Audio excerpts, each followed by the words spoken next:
Welcome to the Sharp Boy Show. So happy to have you here this evening. And yes, it is a little bit past 7 p.m. on the East Coast. So what does that mean? You have to look at my mug. You were thinking you didn't, but you do. I both make the rules and enforce them. So you must absolutely do that. So please let people know that you are watching this. And if you happen to be watching this on Twitter, if you're on Twitter right now and you're watching it, I need you to do me a favor. Share this on Twitter. Retweet this.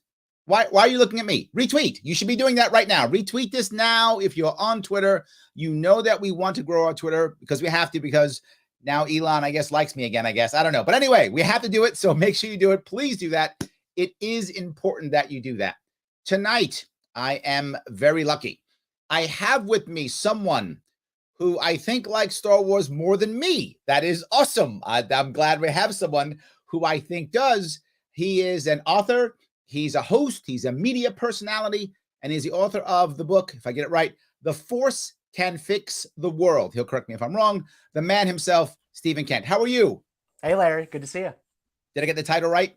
Almost. How the Force Can Fix the World. And so everybody always asks me, question number one, well, Stephen, how can the Force fix the world? And I'm like, well, you know, that's like a couple hours of content. Yeah, it's a book.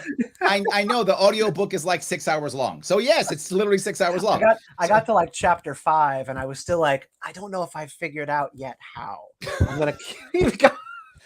But there were cool stories, so I think that part's good.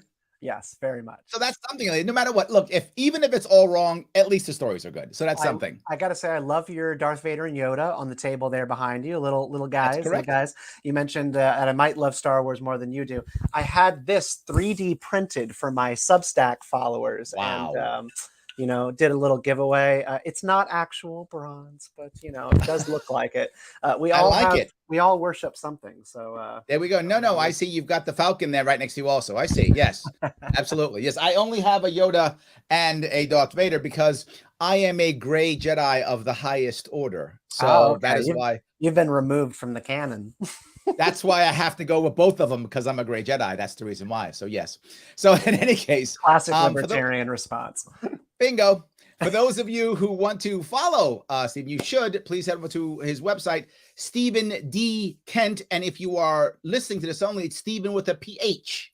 And D is the letter D. So StephenDKent.com. On Twitter, you can follow him at Stephen, again, PH _ Kent 89. So you can follow him there. The question I have for you, though, the book is actually far more serious than it sounds. Right? It sounds almost like it's a parody or it's a joke or something. That's how it sounds, right?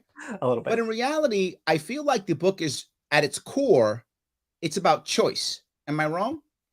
No, you're not wrong at all. The book is, at its core, a call towards self-improvement and trying to get people who love Star Wars to think about it as more than mere entertainment.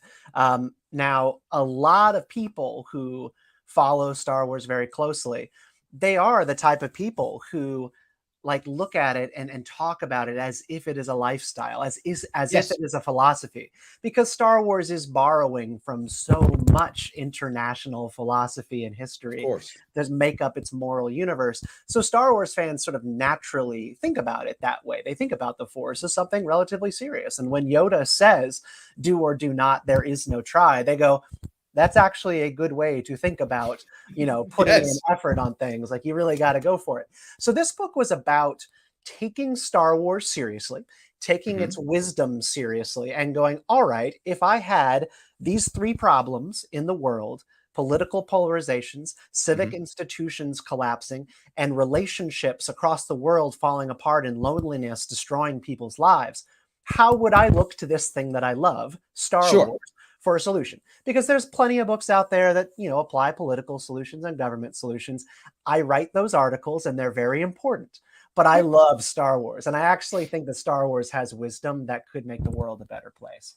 Well, but you bring up a more important piece, I think, and that is, you know, if you're going to listen to a specific guru about a political problem or a specific guru about a personal problem or something, you even listen to your specific guru, right? So I think Rachel Maddow or Sean Hannity is my talking head that I respect. Or I think, you know, Jordan Peterson, or I think that, I don't know, insert other guru is the guy or gal I should be listening to.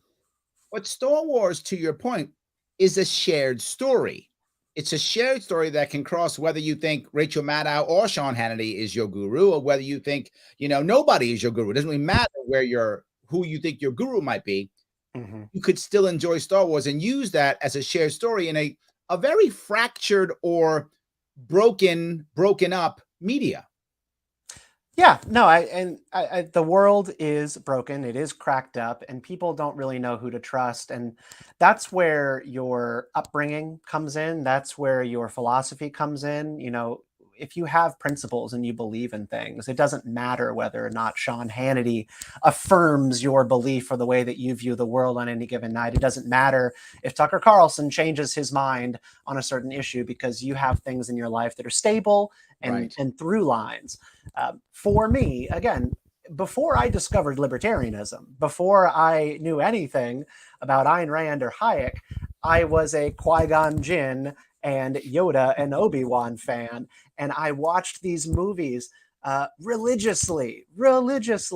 And as you can tell from my Yoda bust on my desk, it is something that is next level to me. I have this shirt on that I'm wearing right now. It says, your focus determines your reality. And it's my favorite Qui-Gon Jinn line from Star Wars Episode 1, The Phantom Menace.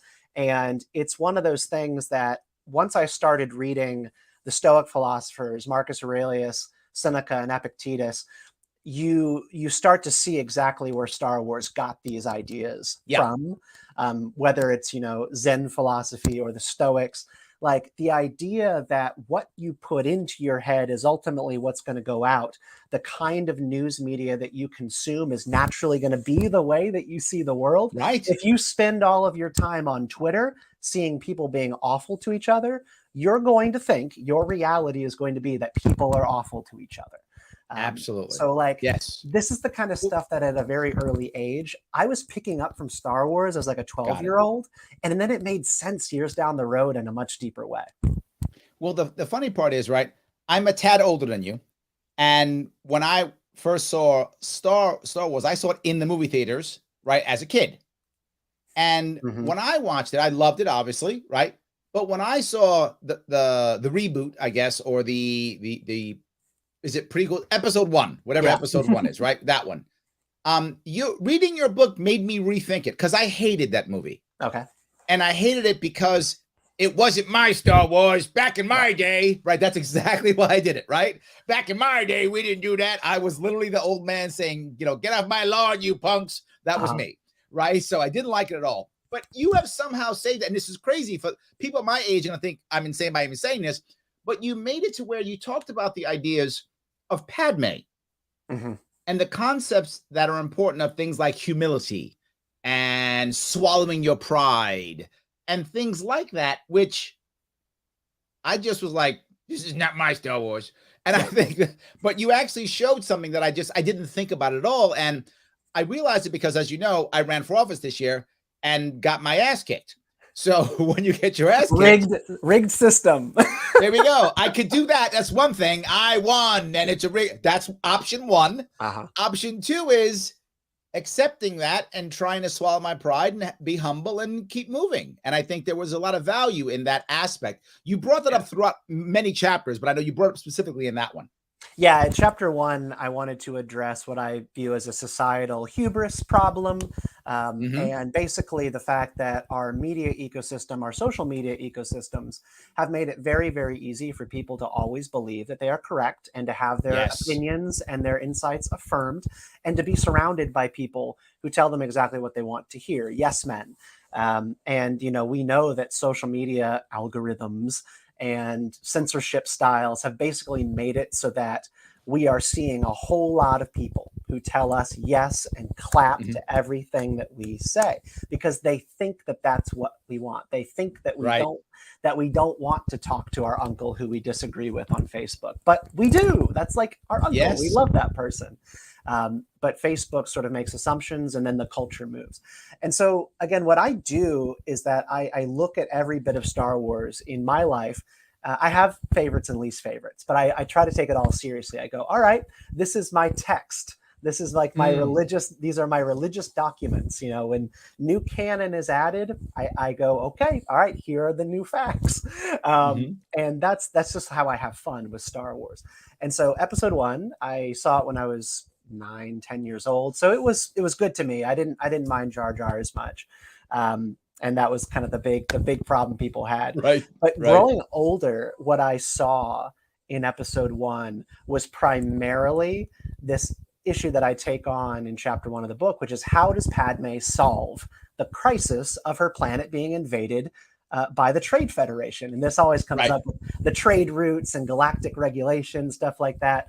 But it's a little bit more layered than that. No, I like it, but you bring up something else too, which is similar, which is the idea that we don't want to say, I don't know, right? That's, you know, I've got to be right no matter what. And if I yell louder, it's good. But I also look at leadership too, right? And in my own world, I'll bring my own world in. When I first started running for office in 2018, not so much 2022, in 2018, I had a lot of people who just thought, oh my God, Larry's going to make magic happen. And a lot of people who were afraid to tell me I was wrong. They thought, oh, we can't make Larry angry because he's going to do something great. So let's pacify him. Even if he's wrong, let's pacify him. And I actually had a problem with people who wouldn't tell me I was wrong. And so I had to be able to get people around me who would say, you know what, maybe you want to say, I don't know on this one. And that was actually challenging to find in a small pond, where in 2018, I was kind of I was the biggest guy running in 2018. If that makes any sense, right? Back then. The same wasn't true in 2022. But in 2018, it kind of was true. And I had to find people who wouldn't. People were surprised that I didn't want them to just go, yes, Larry. Yes, Larry. Last night, I was reading Seneca's letter from a Stoic. So Seneca is basically he was the advisor to Emperor Nero in the Roman Empire. He was his Stoic advisor. He was basically the guy trying to keep him from doing all the evil things he was doing and always failing. Even in this time, in the days of the Roman Empire, this guy Seneca was writing in a letter to one of his friends about how there is this obnoxious guy in his neighborhood who has these house parties. And basically, he wants to appear smart to everybody who comes over to his dinner parties. And so he pays his slaves exorbitant amounts of money to read all of the great texts and then be able to whisper them into his ear. And so, like, he'll be at a dinner party and he'll be like, oh, well, you know, Epictetus would have said, wait, okay. Epictetus would have said this.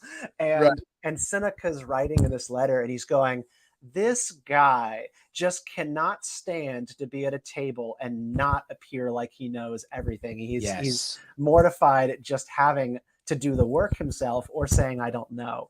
And when I think about how that applies directly to what we're talking about, when we debate people online, and you do this on Facebook all the time, how many times have you done it? You've been debating somebody on Facebook, you're in a thread, and then you go and you do a little research on the thing real quick, just to make sure that your response and what you drop into the thread is going to be very, very hard to refute.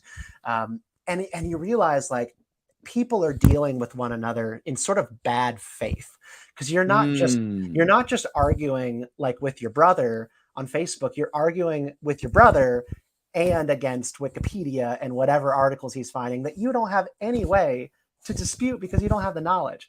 And so when I've started managing sort of my online relationships, I just started going, I don't know. I don't know. I think your perspective is really interesting. I want to know more about it, but I am not going to stealthily go Google the answer to this debate that we're having and then hit you with information that I found online. And no, I kind of took this, and if I could make the Star Wars analogy, the thing that I kind of found in episode 1 is how Padme solves the crisis of the invasion of Naboo. She tries the political route. She goes to Coruscant to get an intervention. Doesn't work. She also tries dealing with it through pure raw diplomacy. But the thing that it takes her doing is actually striking up a new relationship with the Gungans, the fish people on Naboo who hate her, and they also hate the human beings of Naboo. And you find out from Boss Nass and the Gungans that the reason they hate the Naboo is because they think they're snobby, and they think that the Naboo think that they're better than them. Basically, they view the Naboo as like urban elites who look down on them. And Absolutely. Padme solves this We problem. in America have no idea what that's about. No, yeah. And Yes. I really I can't tell you how many Star Wars fans I've talked to who I tell them about this and they go like, "Oh, I never really picked up on that."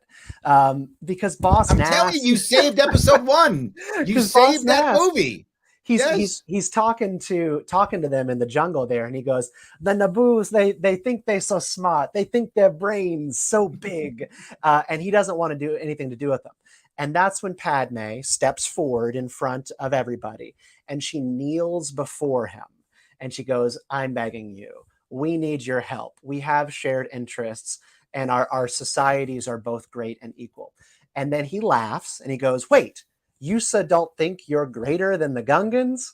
I like this. We can be friends." And I was like, oh my God, political polarization has just been solved. There we go. Star Wars has fixed it again. But this goes to your next piece you bring up, which I love. I don't know if I'm going to quote you right. You said empathy is a fundamental ingredient to democracy. Did I get that right?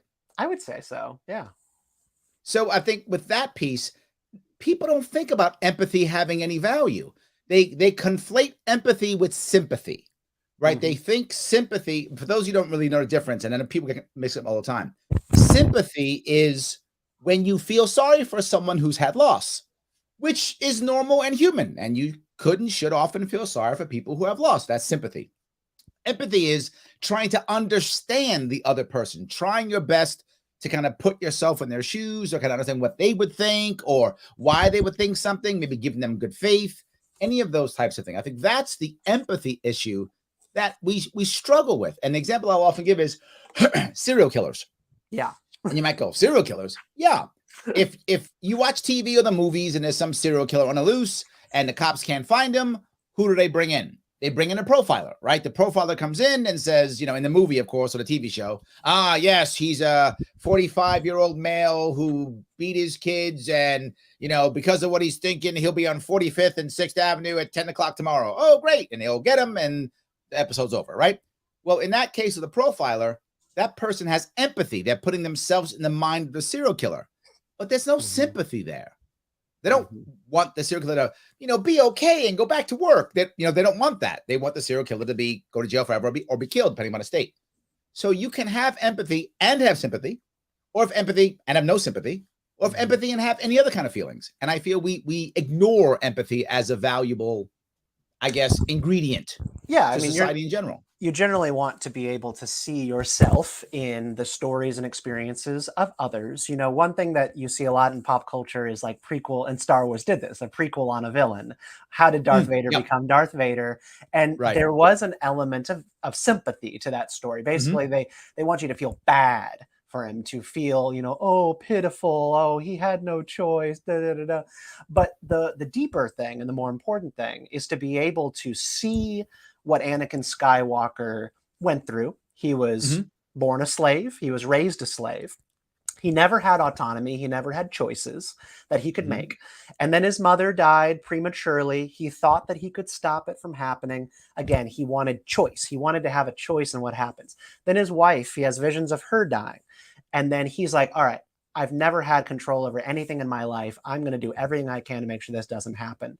And the deeper thing is for you to not just feel bad for him, but to go, I could see myself in this exact situation. I could see how I could come to this conclusion. I could see how I could join the empire. Because if things were just bad enough for me, if my background had been as yucky as this person, maybe I would also want order and societal top-down control, because maybe I just want stability. That's kind of what Star Wars has always been asking us to consider. And particularly a lot of Star Wars prequels and TV shows have tried to show us like how good people signed up for the empire. And the only way that you can understand that is through empathy, to go like, oh, I see myself in that person's story. Well, you said it. You said it's used all the time. You talk about two different aspects. One is the concept of the mask, but I'll go one step further. You talk about the idea of, don't be a victim, be a stormtrooper, right? The idea that if you're in a bad spot, a terrible spot, we have the answer. Come join up the empire, be a stormtrooper. Don't be bullied, be the bully, right? Make order so that people can't be bullied. You're going to be the good guy here if you do this. And I think you see that in most militaries, right? When I was a kid joining the Marine Corps, right? I joined the Marine Corps when I was 17. Same idea. I'm going to join, right? And I'm going to be the good guys, right? And I think many people are angry at what our military is doing. But what I would ask you is, without question, do you think the individual Marine, soldier, or sailor thinks they're doing a bad thing? No. Even if they are, of course not, right? Even if they are the guy bombing somebody, they're not going, great, I can't wait to go kill children. They're joining thinking they're doing the right thing. And when I was a kid, 17, 18, 19, this is going to sound silly, but I say it often, life was easier for me. I joined during Ronald Reagan. That's when I was in the Marine Corps. And, life was easy, black and white. We were good. They were bad. And they was whoever Ronald Reagan told me they was. And that's it. And that's the they of the day, right? He says they're the they, they're the bad guys. It's fine. And it is clearer. But you also bring in something else, the idea of the mask, of taking away individuality. And in your book, you actually attack collectivism. Yep. And you bring the idea that the first step is the mask, right? Taking away individuality. And it brought me back again to my Marine Corps days. The first thing they do in the Marine Corps is they shave your head. Yep. Everyone gets a bald head. The first thing the Antifa radical has to do is cover their face. And yes. It's not just about concealing their identity from the cops.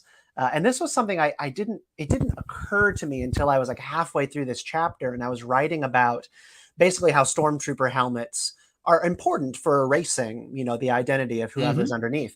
You become the empire. You become strong when you're part of the group. And there's this scene in The Force Awakens where one of the stormtroopers takes off his helmet, and his commander goes, "Who gave you permission to take that helmet off?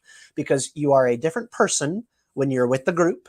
And then when you go to your personal quarters, that's where you can be you. You can be yourself." Right. But like the Antifa radical, the mask is not just about cops and avoiding being arrested.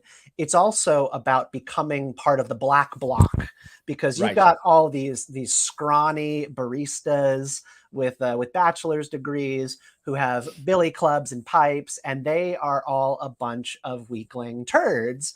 And when they when they go out into the streets to get into street fights and political violence, look, they are not intimidating. They're not scary people. But if you dress the right way, you can be. And there's a bunch of you. And there's a bunch of you. And you're not just this group of like disjointed individuals. That's why it's called Black Bloc. They move together and they do it as a group. And as a group, they're scary. And when you think about that and just how that erases the individuals, that's part of their ideology on its own. The Empire does it. We do it, in some sense, like all of us have ways of putting on masks in casual ways. And I'm not talking about COVID masks, but like even just our social media personas, our avatars. Sure. Who I am on Twitter versus who I am talking to you right now. Which one's the mask? Right. Right. I remember, though, in the Marine Corps, again, we used the word individual as an insult. So people would be doing something and one guy's not doing it, and we would go, "Oh, there's the individual. You want to be an individual now?" That was an insult. Like that's the worst thing you could be, right? And now as a libertarian, I'm like, that's like the best thing you could be. But that was the worst thing you could be. And people were ashamed. Marines were ashamed when they were called an individual. That was like no, I'm not an individual. Like they didn't want to do it. And I see the value in that, in creating the black bloc, right? Or creating the unit that will do as it's told. It makes sense to me. But if you do that to do that, though, you want to have an actual enemy. And this goes to the next thing that you bring up. The idea, you link the word, maybe I'm going to be it wrong, the phrase rebel scum to Hotel Rwanda. Now, I would have never made that link, but you did. And you did in a way that said, calling people that name, scum in this case, is the dehumanizer, right? The same as in Rwanda, how they call the other guys the cockroaches. Yep. And I remember this. I actually teach this, believe it or not. It's going to be weird. My day job, when I used to work, when the New York State let me work, is I do a lot of training. And one of the things I do is emotional intelligence, stuff like that, empathetic training, empathetic communication. One of the things I bring up is the idea of the one-word story, which is a common thing people use. Oh, I can't talk to him. He's mean. She's stupid. He's nasty. She's bad. Whatever. It's the one-word story that describes everybody about that person. That the entire individual, that person is now one word. Mm-hmm. And I bring it up because in every war the U.S. has fought, they always have a one-word enemy, right? When I was in, it was Ivan because we were fighting the Soviets. It was Ivan. Now it's Haji. During the Vietnam War, it was Charlie, right? During World War II, it was the Kraut, right? Yep. It was there's a one word for everyone, right? And they do it in return, right? The Germans fighting the Russians in World War II, right? They had one word for them too, right? They called them, forgot what they called them. They had a word for them. Was it Ivan? I forgot. Whatever. They had a word for them too. There's always a one-word story for the bad guys so we can dehumanize them. And so I grew up Republican before I found libertarianism. I grew up Republican, and I suppose fine. Yeah, I suppose libertarians deal with this as well. But I'll give you a one-word thing that they've always called us: Nazi. You're a Nazi just because you have any sort of different opinion than we might have on anything. Yes. And the thing that I ended up digging into in the book here is like an extension of the Hotel Rwanda kind of cockroach attitude, the rebel scum attitude. Do you remember the Jeopardy contestant Arthur Chu, who went far left off the rails? No, I don't remember. So this guy won 7 consecutive rounds of Jeopardy a couple of years ago, named Arthur Chu. And then January 6th happens. And there was the incident of Ashley Babbitt, one of the rioters, getting shot and killed. And Arthur Chu takes to Twitter the next day, and he starts talking about how she was a Nazi, doesn't present evidence, and this has actually been shown not to be true. All the research has been done. Not a Nazi. She's just a QAnon. Right. She was just a QAnon person. And he says this about Ashley Babbitt's death: when a bullet goes through the fatty tumor a Nazi has in the space where a human being would have a brain, nothing has been lost. And he threads and goes on and on and on with these really awful stuff about how we have a moral obligation to kill these people without proving that this person is what he says he is, or what he says she is. And it just made me think, because I've been called a Nazi more times than I can count, just because I believe in low taxes and individual freedom and vax mandates being overreach. When you're on the right, you kind of just have to deal with those things. There's a really interesting discourse going on right now with Nate Hotchman at the National Review, where he's been asking liberal writers to write open letters to him, basically explaining, how is conservatism different than fascism in your moral universe? Show me how they're different, because you're always conflating them. So kind of the point is if you can call somebody this thing, it gives you license to do whatever you need to do to them. And it's really, really, really bad. Yes. So I want to go back to the mask again. Now I'm bouncing around a little bit, but it's all in the same world. Mm-hmm. The mask piece you bring up is the idea that taking off the mask, as you said, is a way of almost being vulnerable, trying to show the real person, and that we don't often want to do that. I found that there's an author, he's a friend of mine too, an author, guy by the name of Mark Goulston. I don't know if you happen to know of him. He wrote many books. One of the books he wrote was Talking to Stupid. No, another one was Just Listen. Brilliant author. Used to be a hostage negotiator in Los Angeles. PhD, brilliant guy. Love his books. Great guy. Had him on my show once. Wonderful. But one of the things he talks about is the idea that in business, when you're a leader, bare your throat. That's what he says, which is your take off your mask. Right? He says, bare your throat. He goes, because if you do that, you bare your throat, what's going to happen is the people who care about you are going to try to protect you. They're going to come out. You're going to get everybody out.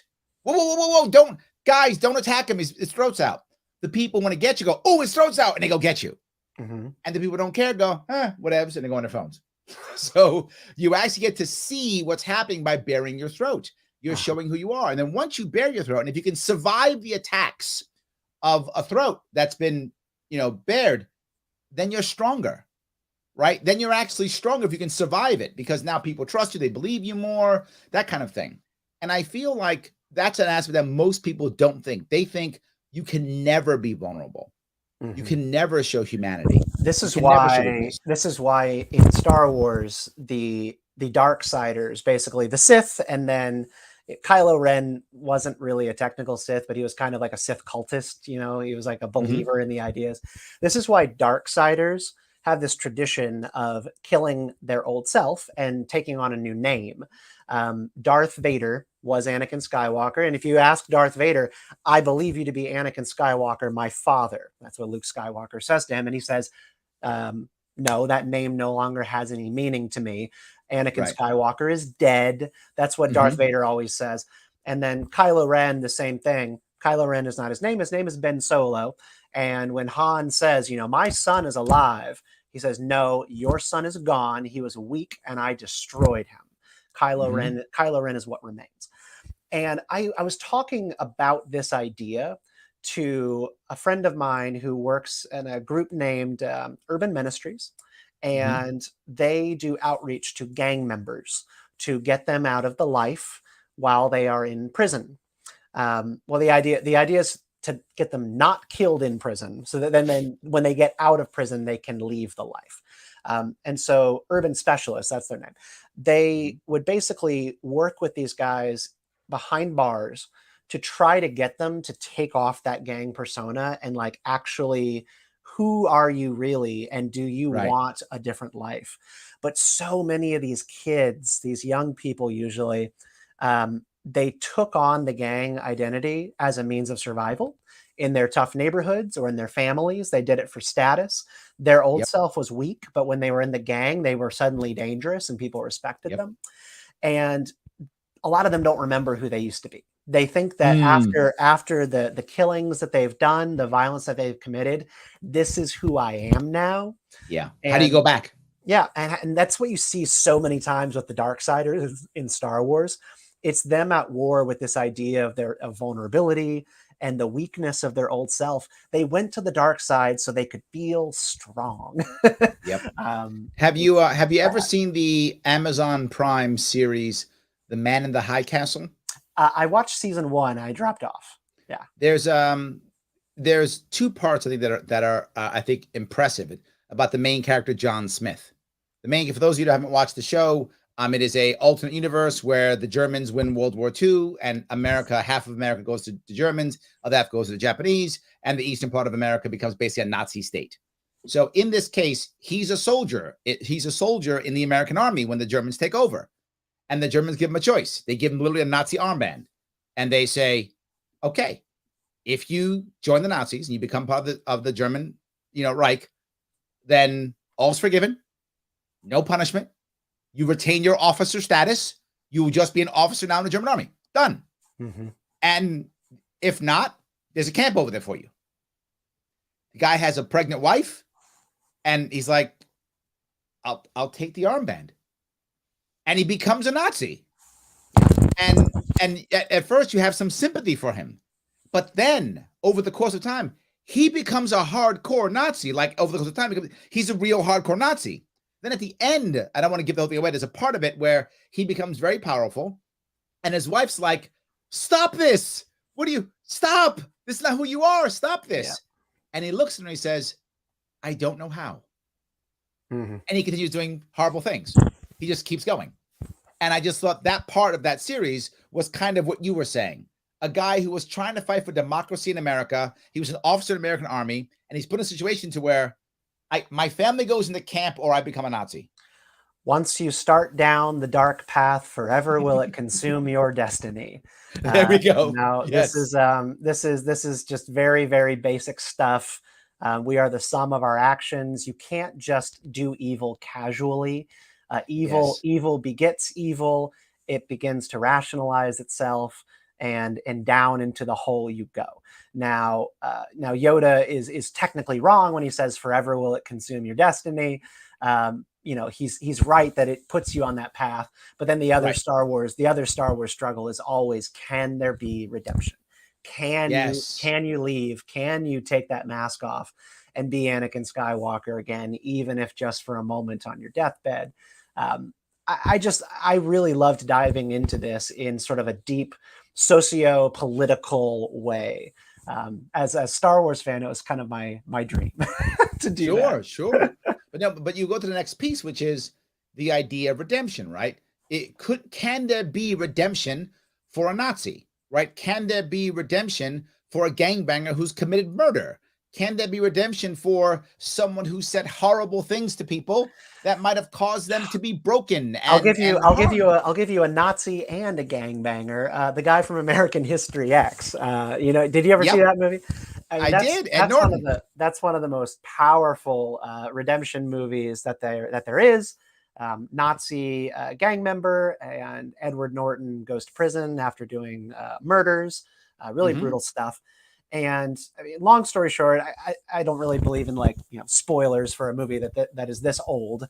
But he does turn the page and he goes toward the light and walks away from the white supremacists. But there's sort of a belief about redemption throughout different cultures. There's one belief, and it's particularly the pre-Christian sort of Judaism belief about redemption, is that it's almost like a debt that gets paid. There's there's sort of like karmic levels of debt that has to be paid. You put this much evil into the world, you're going to have to put this much good in, quite literally, to balance those scales, and you have to pay a debt. And the idea of Christ was always that the redemptive element is like out of your hands. You have so much sin on your plate that there is nothing that you can do to pay it. You simply have to accept the blood of Christ to pay it for you. And in American History X, the only thing that can really cosmically balance the scales for Edward Norton is his younger brother gets murdered. His younger brother gets murdered in a retribution act of violence against one of Edward Norton's murders. So someone gets retribution on the younger brother. And cosmically, there is a redemptive, blood for blood, you put this into the world. What made you think you weren't going to get it back in return? And there's that version of redemption. And then there's also just the personal element of redemption, people trying to find the light in themselves and go on the journey to fix things. Absolutely. And I think, you go right back to the idea in America, which is, I think maybe we were, but I feel like we were more of a country of redemption, second chances. I feel like as we become more of a mature country, that's gone away. We're now much more of a punishment-based country legally. And even now with our cancel culture, right? Once you make an error, you keep that error forever. I feel like we've gone from what I would call a guilt society to a shame society, right? And a guilt society is, I did something wrong, I must accept my guilt and then try to repent in some way, right? That's generally speaking a more Western way of thinking. A more Eastern way of thinking is much more of a shame culture. Once you do a bad thing, there's a stain on my soul, stain on my family. A stain on your family and your honor. Yes. So I have to commit suicide, and then that ends the shame, right? Once I end my life, I end the shame, and suicide becomes the way of wiping away the shame because I don't exist and the shame goes with me. So I think there's some of that in there too. But you bring up a different piece though, which is the idea of, what do you call them? Force ghosts. Is that right? Yeah, the Force ghosts. Yoda, Luke, everybody becomes a Force ghost. You become a Force ghost, not because you are dealing with, you're a good guy or a bad guy, but because you fought the inner battle. That redemption is not a battle with the outside world or a battle with the people who you've wronged, but redemption is a battle internally. So if I win the battle internally, then I've created inner peace. And if I have inner peace, I get to be a Force ghost. Did I get that right? Yeah, no, absolutely. And so this is, again, something I had to learn by doing the research. I wanted to understand how Star Wars might have some advice on cancel culture. And it turns out it very much does. But it's one of these things, right? So there's redemption. There's your quest to try to right wrongs. But is your quest to right wrongs dependent on someone saying, I forgive you? Mm, If someone is unwilling to say, I forgive you, does that mean that you cannot reclaim the light or get back on the right path? Of course, that's not the case, right? Like, you have to be okay going through your life, letting people carry their hurt and have their own journey towards forgiveness of wrongs that you've done. Redemption's not about getting the okay from the people that you've hurt. It's about what goes on in you. In Star Wars, it's in the Western world, we live in the Judeo-Christian world. The idea about force ghosts, Yoda dies and becomes a ghost in the afterlife, Obi-Wan lives on eternally after death. We sort of internalize it in a Christ-like narrative, sort of that this person gets eternal life, that they were like the epitome of good, therefore they overcome death like Christ did. And that's completely natural and understandable. And then Vader dies at the end of Return of the Jedi. And then he shows up at the very end of Return of the Jedi at the Ewok party on Endor. And it really creates a wrinkle where you go, all right, in the Christian faith, if the person on their deathbed accepts Christ, they're going to heaven. right, and, right. and so that's kind of how like we think about it. We go, all right, well, Vader, I guess, gets to live eternally and be a force ghost. But in Star Wars, that's not actually what has happened, because there would be a lot of force ghosts if that was right. Yes. The people who get to be force ghosts are a very, very small class of force users who have experienced the entire spectrum of self-awareness and conquering of their light Got it. and dark with the force. And here's a remarkable thing. The first person to ever achieve the force ghosting capability was Qui-Gon Jinn after episode 1. Nobody had ever done it before, like in thousands of years of Jedi lore. When Yoda, I thought it was that Darth, was the Darth, not Darth Sidious, was it Darth, wasn't it the Darth? I thought it was a dark side guy who had said conquered death. Oh, Darth Plagueis. Yeah. Darth Plagueis. Thank you. There we go. Yeah. Yes. Yeah. I thought it was Darth Plagueis who did it. There was like a myth told, by Palpatine about a Darth Plagueis the Wise who overcame death, but we don't know if that meant that he just like lived like physically, like as a physical being. Got it. Forever, okay. Or if that was something spiritual. But sorry, chat. We geeked out for a second. I'm sorry. No, it's okay. Yeah. When yes. Qui-Gon dies, he becomes one with the Force, right, as a disembodied voice. Yoda starts hearing from him during the Clone Wars, episode 2 and 3.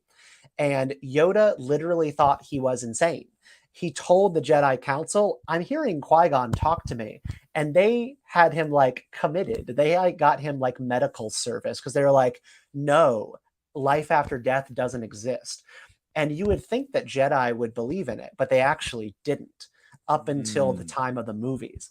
The people who ascend to that level, they conquered their inner darkness. Yoda goes on this journey where he has to like face his Jungian dark shadow. I don't know. I'm trying to think of like a good story like Dr. Jekyll, Mr. Hyde or something like that, where you have to. But I get what your point is. You've got to be able to go through the dark and the light and then come out at the end, basically. Yeah. And understand yourself. Interesting people have been all over life and been in the light and been in the dark. And they stay on the right path, or they eventually go in the right direction. And it's really a hubris thing. And so what I tried to tie this chapter to was that the solution to cancel culture is not some sort of new societal bargain on redemption and forgiveness. That would be really great if people became forgiving. The better thing that we need to go for generally is just everybody being able to look in the mirror and realize I am flawed. I am messed up. My life is not my Instagram self. And if I want to get the good end of the bargain when I mess up, I need to give people fairness and kindness when they mess up. It's purely a look in the mirror sort of thing. So let me go down to that piece, right? When people are trying to cancel or do those things, very often their intentions are good, right? They're trying to save the world or save stuff. But as to your point, the dark side loves your good intentions, right? So good intentions don't mean it ends well, right? In fact, good intentions are often because of fear, because another piece you bring up is the idea of fear. that fear is really an enemy. And I say it all the time, all the things that we hate in America all came because of afraid Americans. The war on drugs, afraid Americans. The war on terror, afraid Americans. The fear leads to anger, anger leads to hate, and hate leads to suffering. 100%. Boom. Yes. Yes. So Yoda was right. And could I say something just to add on there? One of your commenters on Facebook, Tafian, he asked, didn't some Sith in the cartoons meet Yoda? It's like Sith ghosts. The answer to that question is that the Sith have tapped into life after death, but in the sense of like a poltergeist, Sith haunt places, and their spirits are confined to those places. So Yoda does encounter some dark side ghosts, but that dark side ghost is like damned and can never leave that tomb that he is in. Whereas these sort of people who actually become Force ghosts, they can go wherever they want and move freely and all that kind of stuff. So a little bit of a difference. So then let's walk down some of the chat if we could. Richard says Star Trek is better than Star Wars. Fight me. The whole point's not to fight you, Richard. That's the entire point we're trying to make. We don't want to be fighting. You're doing the wrong thing. But I do happen to love classic Star Trek. I do love Richard sounds like a cockroach to me. I think that we should probably declare war. So that's what it is. We should fight him. He's right. Let's fight. So yes, no. But it's funny. I do like Star Trek, but there's a difference, and most people don't see this. And this will make some Star Wars people unhappy.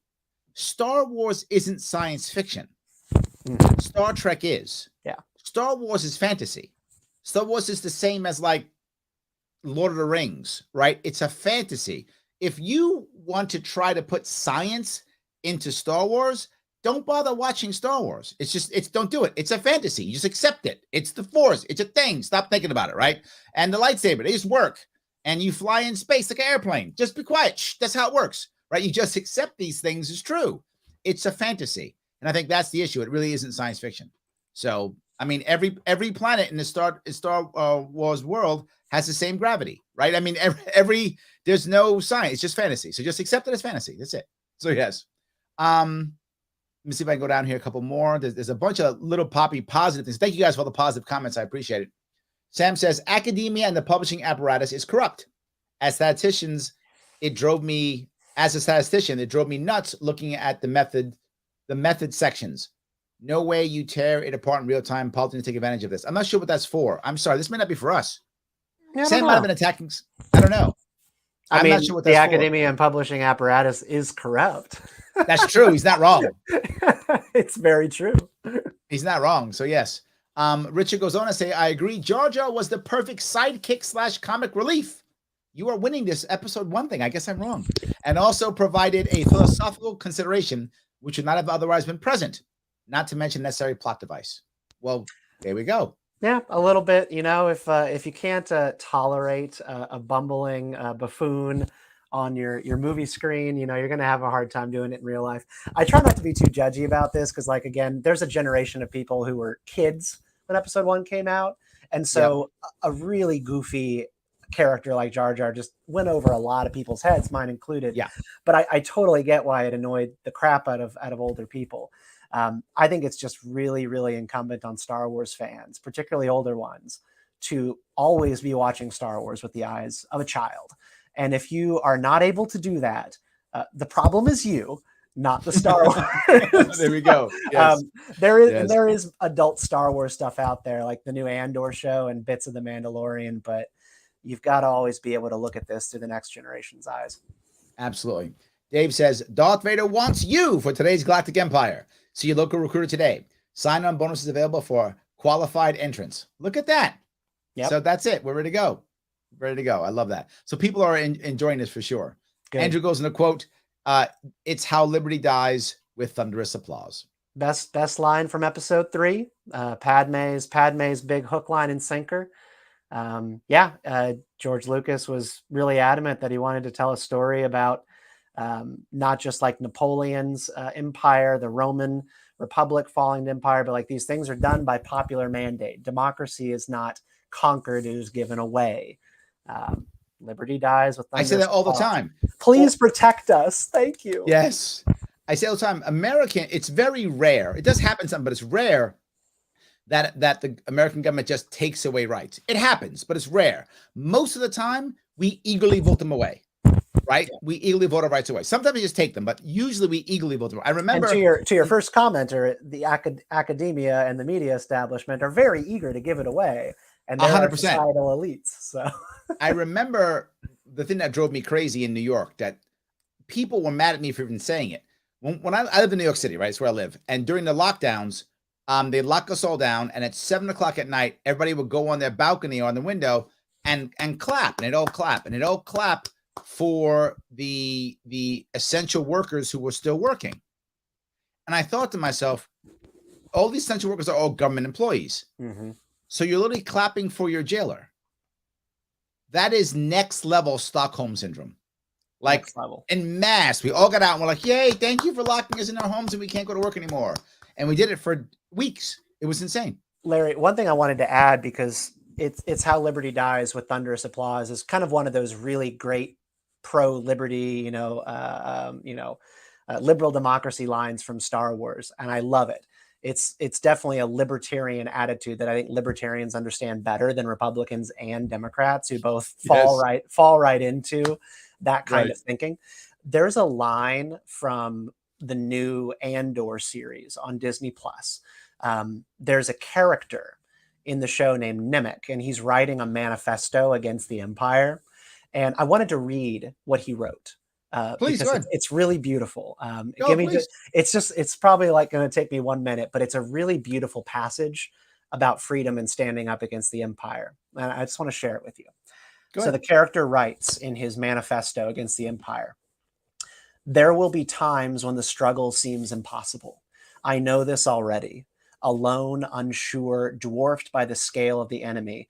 Remember this. Freedom is a pure idea. It occurs spontaneously and without instruction. Random acts of insurrection are already occurring constantly throughout the galaxy. There are whole armies, battalions that have no idea that they've already enlisted in the cause. Remember that the frontier of rebellion is everywhere, and even the smallest act of insurrection pushes our lines forward. And remember this, the imperial need for control is so desperate because it is so unnatural. Tyranny requires constant effort. It breaks, it leaks, it's brittle. Oppression is the mask of fear.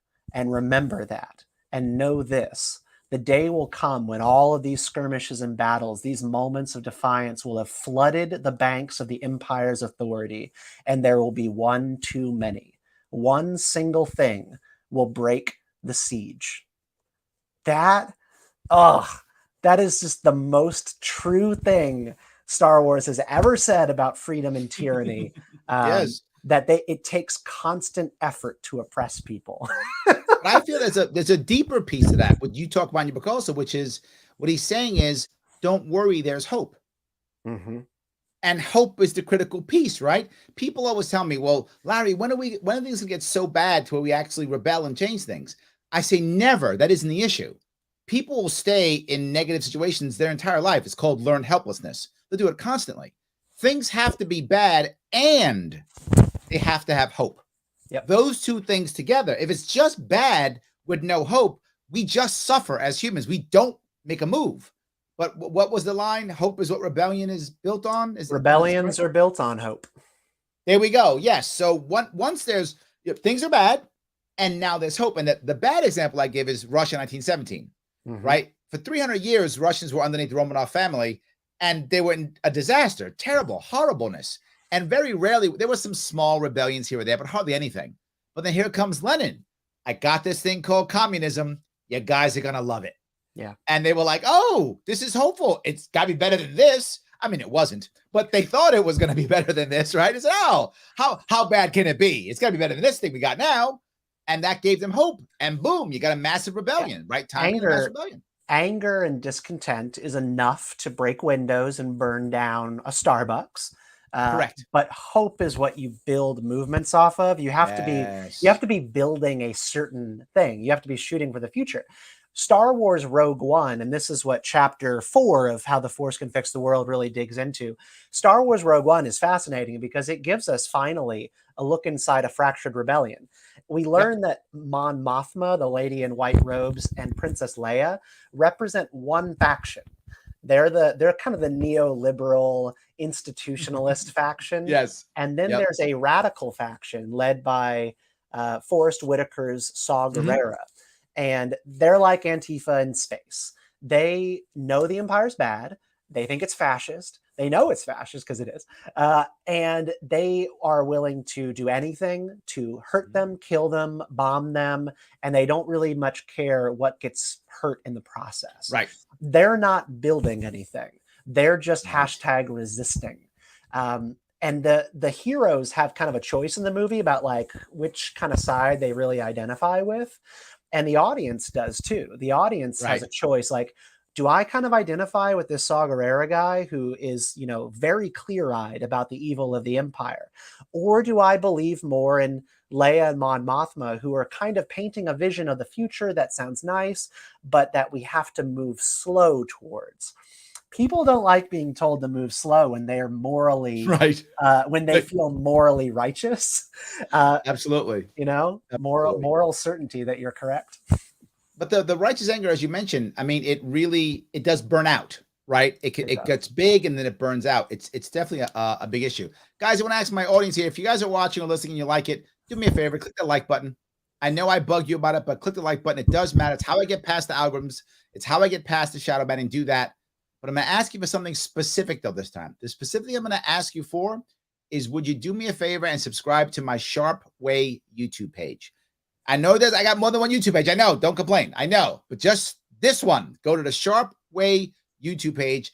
Click that, subscribe, and also click the bell so that you are able to get notifications when I go live. Remember, in January, I'm shifting a lot of my stuff only to the Sharp Way stuff. So it won't be on 8,000 things. It'll be moving towards the Sharp Way stuff. So please do that to the best of your ability. It really does matter. And the other piece I want to bring up here is, I have a sponsor, theadvocates.org. Please do me a favor, head over there, take the world's smallest political quiz, or take one of the surveys, right? There's the identity politics and political correctness survey. The glory of these surveys, the glory of all these things, they're short. The longest surveys take maybe 5-6 minutes, and the test takes like 2 minutes. That's it. You can then share it, and once you share it, people will see it, and you'll start having conversations. And we won't fight, we'll talk. This is a great conversation starter for people around you. Share it, and it's free, and it makes my sponsors happy. So if you love me, and I know you do, or you wouldn't be watching, do this for free. Take one of these surveys and share it. It does matter, but do something else. Steven's good. He's given us so much of his time. He's talking about cool stuff. Follow him too. Check out what he's doing, StephenDKent.com, and follow him on Twitter at Stephen_Kent89. So I know I yapped a lot about those things, but I want to go to the other thing, if I could. Failure, right? Failure goes to redemption, right? They're both they're there. And we're in a world now where once you fail, you have to say that you didn't fail or never apologize. And I feel like failure is such, what's the quote by Yoda? Failure, the greatest teacher is. There we go. Yes, thank you. Failure, the greatest teacher is. Yes. And man, is that true, right? And I think we've almost lost that. As soon as somebody fails, it's, oh, you failed, you lost, so you're obviously bad. Yeah. It's crazy. I mean, isn't this a serious flaw in our culture in general? Am I wrong with that? Yeah, I mean, I think to a certain extent, again, I mentioned kind of like the way that we filter our lives through Instagram filters, and we show people kind of the best things that we're up to, like on LinkedIn or whatever. We're constantly sharing our great successes, our job changes, the next great thing that we've done, a wonderful picture we took. We don't really put out the bad picture of us, or we don't put out, a lot of content about the kind of stuff that we've screwed up. But I will kind of point to one thing that's just on my mind right now, and Donald Trump. We know the left has problems, so I think that doesn't need to be said. But the moment that I knew that I was never going to be able to vote for Donald Trump was in the campaign season in 2015, 2016. He gave an interview to CBS, where he was asked like if he had anything that he had ever asked for forgiveness for. This was when he was trying to, you know, be like, I am a Christian, I'm a leader of the evangelicals. And he was doing a string of interviews on that. And they're like, oh, okay, what's something you've asked for forgiveness for? And he went, nothing, never.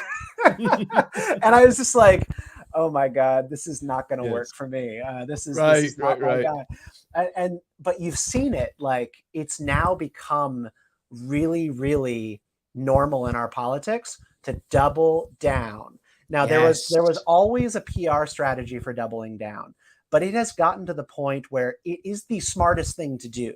Do not say sorry. Do not say you messed up. Just call your supporters to your side and say, I stand by exactly what I did, and here's 1,000 people who will applaud me. That is almost a better strategy PR-wise now than saying sorry. And that's a tragedy. Yes. That's not good. I agree completely. Gene says, I like Star Trek and Star Wars. Yes, you can do that. I'm actually okay with that. Yes, I love that completely. But there's another piece that you bring up here, which is, if I remember right, it's the idea of not destroying what we hate, not fighting what we hate, but saving what we love. Am I messing that up? No, you got it. That's from The Last Jedi. Again, controversial Star Wars movie. And I have strong opinions about it, but I do try to like just enjoy and learn as much as I can from every movie. But there's this one character named Rose Tico in the movie, and she has this great line about the bad guys, the First Order that they're fighting to defeat. And she's having a romantic moment with one of the other characters, and she's looking at him. She goes, you know, this is how we're going to win. Not by fighting what we hate, because that's easy. That's very easy to do. It's by saving what we love. It could be our culture. It could be our friendships. It could be our children, our loved ones. If you wake up every day as a concerned parent about far left trans ideology in schools, and you are motivated by your hatred of the purple-haired, tattooed teacher at your school where your kid goes, if you're motivated by your disdain for her rather than your sincere, deep and abiding love for your child, it's not going to be the right rebellion. It's not going to be the right way spiritually for you to deal with that. It's not going to be good for your kid. It's going to look bad to people. Like there's so much better ways to fight our battles, and it's by preserving the things that we love about the world and our relationships. I know that's lovey-dovey, that's soft stuff, but like I agree. I believe that that's true. The idea of that Gandhi says, an eye for an eye and we all go blind, right? I don't want to be blinding everybody, right? I'd rather us be trying to make things right to the best of our ability, fight less, right? And look, we've been fighting Nazis literally for 80 years now, right? 80 years been fighting Nazis. They're still Nazis, right? They're not gone.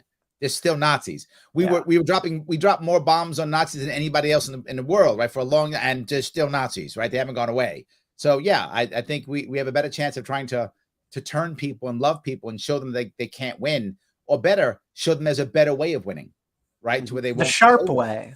The sharp way is the only way. That's what I've been saying for years. People don't listen to me. God, maybe I should write a book about like Star Wars or something. Maybe I'll do that. That might be the way for me to win this damn thing. So yes, the last piece I want to bring up here, I know I've been keeping you for a while, I apologize. But the last piece I want to bring up here is the idea of fate versus choice, right? And the part of me that has bothered me about Star Wars, this is a pet peeve of mine. I know some people don't care, but for me, it's a pet peeve, is the idea of bloodline.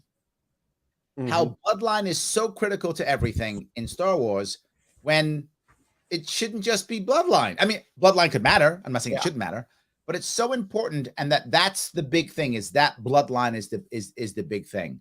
You talk about the idea of free will a lot, but I think that Star Wars does two things. Star Wars, in my view, Star Wars contradicts itself. It says there's free will, and then there's not. And it's free will, but it's your fate. It's free will, but it's your destiny. I don't know. Where do you go on that piece?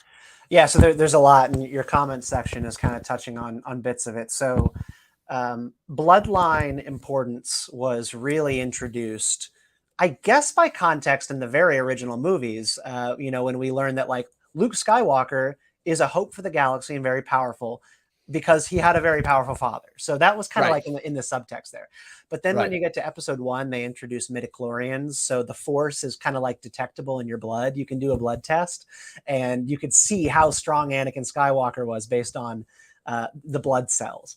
And that upset a lot of people. It removed. I hated it. Yeah, well, it removed. I was like, pure let it be magic. I want it to be Yeah. magic. Don't give me science. Let it be just magic Force stuff. I did not want science in the Force at all. And it definitely set a lot of people off in a bad way. But I am going to argue that they shouldn't be upset because the truth of midichlorians is that the Force is in all living things. It is in me. It is in the trees. It's in the birds.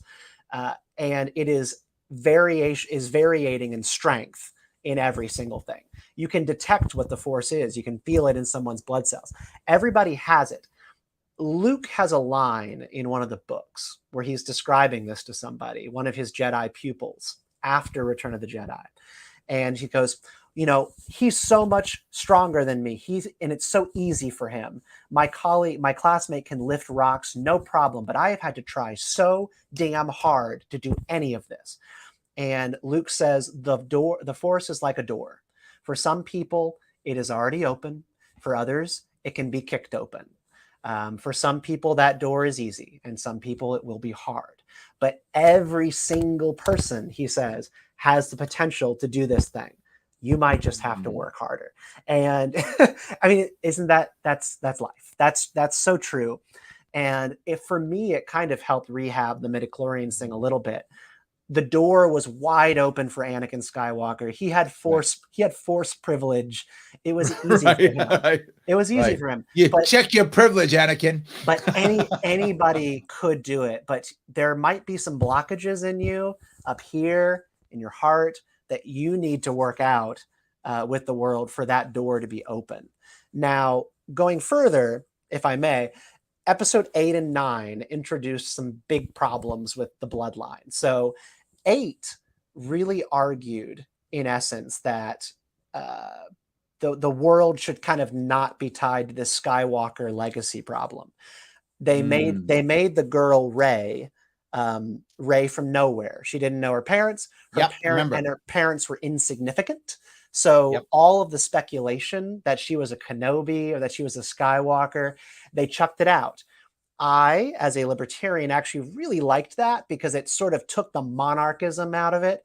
Right, exactly. There were some really good articles about this where they're like, The Last Jedi democratized the Force and reminded us that you didn't have to come from the great families to be the hero of the story. I'm for that. That's cool. And then at the very end, there's Broom Boy, right? There's the kid who like plays with Luke Skywalker toys, and then he pulls the broom to him with the Force in a very small exercise of the Force. And so that was a message. That was a narrative. Then comes episode 9. They changed directors. Lucasfilm is in complete disarray and chaos, as always, apparently. And then episode 9 undercuts it completely. They go in a different direction, and Rey becomes a Palpatine. Yes. Literally the worst possible plot twist of all time. Yeah. Really, really horrible. And so they immediately reintroduce this idea that the main characters are just children of the main characters and screw everybody else. Yes. I was not a fan of 9. Yeah. I was not a fan. 1 used to be the one I hated the most. Now I think 9 I hate the most. Mine used to be 2, Attack of the Clones, and now it is 9. There we go. Rise of the Skywalker is the bottom of the barrel. It is now. Yes, I hated that one. Yes. Well, not hated. I still watched it. So yeah, but yes, that's the worst one. Absolutely. So yes. So Stephen, I want to say, is there anything we missed? Something we should be talking about that I should have talked about that I didn't? Larry, I've done a lot of book interviews, and I think you probably are familiar with this in our world. Like most people have never read the book and they don't know any of the questions of which they're asking. You actually took us on a really nice tour through this book from front to back, and no, there's nothing else. Thank you. There we go. Good. There we go. Yes, I know people are funny. They say, Larry, how do you how do you do good interviews, right? And I say, I don't research. It isn't that hard. It's research. You could No. just read the guy's book and then talk about it. You could just do that. It's not that No, crazy. thank you. I appreciate it so much. I think the only thing I want to say just to close out is probably the most important part of this book after you get all the way through it is the epilogue, what comes after it. The epilogue, I Yes. started reflecting on the Last Jedi controversy and the fan divisiveness over that movie. And the I did main think that was interesting. yeah, In the audiobook, you actually did an episode after, like a podcast in the audiobook. yes. That I didn't finish, but Yeah. I did listen to the entire epilogue. That I did. The epilogue, I find it to be a really good closing point by nature because it was me sort of questioning the premise of the book.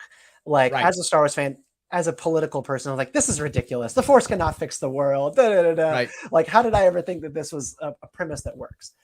But then I realized something about Star Wars fandom that teaches me about this divisive time in our country, which is there are people to your left and your right constantly saying, these people have stolen something from you. America is not the way that it used to be.